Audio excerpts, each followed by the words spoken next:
Yeah, no question about it. Well, I spoke to Meg Whitman about the campaign in the last few days, the millions of dollars she's spending on this race, and why she decided to get into politics after spending decades in the private sector.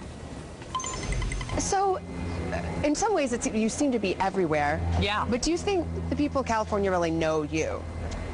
Well, I think they're getting to know me. I've been campaigning for 20 months, been to 51 out of 58 counties. I've been to schools and colleges and hospitals and businesses and every place. So I think they're starting to get to know me, but it's a big state, right? It's 38 million people. So I've done the best job I can trying to tell people why I'm running, why I'm doing this, and why I care. Some people say they wonder if there's that personal connection that you've been able to make with voters. Yeah. I mean, do you feel like you've made that connection?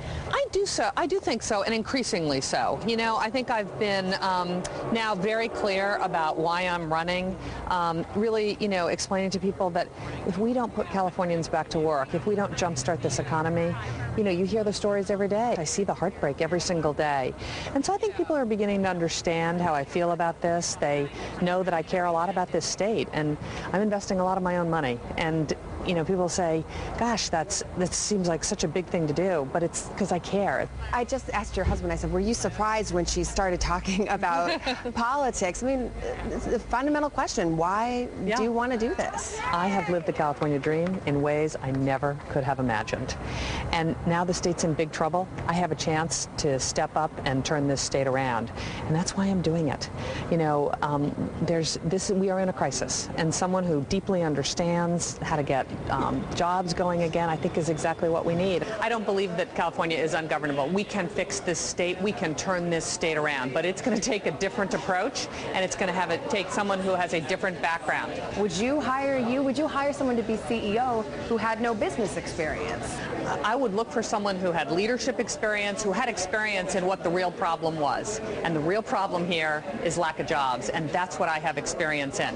And Jerry Brown talks about his experience, but I think you have to look at his record. What kind of experience does Jerry Brown have? He has experience raising taxes. He has experience increasing spending. He has experience driving businesses out of this state. And so you have to be careful about what kind of experience you're looking for. But a lot of people say you can't run California like a business, that the analogy doesn't hold up. Well, you can't run California exactly like a business. It's not a business, and it shouldn't be. But we are spending so much money in California that's wasted, that is not providing services that people really need. So we need a little managerial expertise to run this state a bit more like a business, so we have the money to invest. For those who have the perception that you're trying to buy an election, you say what? Well, I think California voters are too smart. You can't buy an election. What I can do is get my message out so voters have a real choice.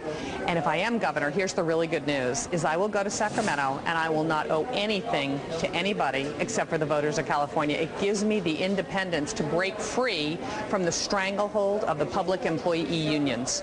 I mean, the unions own Sacramento, and the public employee unions have bought and paid for Jerry Brown's campaign. He will not have the independence. On the other hand, didn't you cut a deal with the police unions to get their endorsement, exempting them from some of the tough measures you're Absolutely not. This is something that Jerry Brown is pushing, and he's dead wrong. His pension plan for public safety is more generous than the one that I have proposed. So if they were looking for the better deal, they would have endorsed him. The issue with your housekeeper, yeah, did that really hurt you with Latino voters, do you think? You know, I don't know. It sure probably didn't help. But here's the story on that. I looked for a housekeeper who was a legal citizen. We used an employment agency. She had 3 forms of identification. And when she came to us 9.5 years later, 6 months after I announced that I was running for governor, I had to let her go because that's the law in California. It broke my heart. But you know what? I don't think this election is going to turn on my housekeeper. Some say that they don't really have an understanding of who you are, and that this incident with the housekeeper was one of the first times they were able to see anything personal about you, and not in a good light. I mean, does that concern you? Well, I tell you what, I think most people understand exactly what went on here, and gosh, I can't think of anything else I would have done. I'll tell you who I am. I'm a wife. I'm married to a doctor at Stanford. I'm a mom. I've been a businesswoman for 30 years. So, if you're looking for someone who really understands the economy, who knows what it takes for family businesses like this to get going, then I'm your candidate.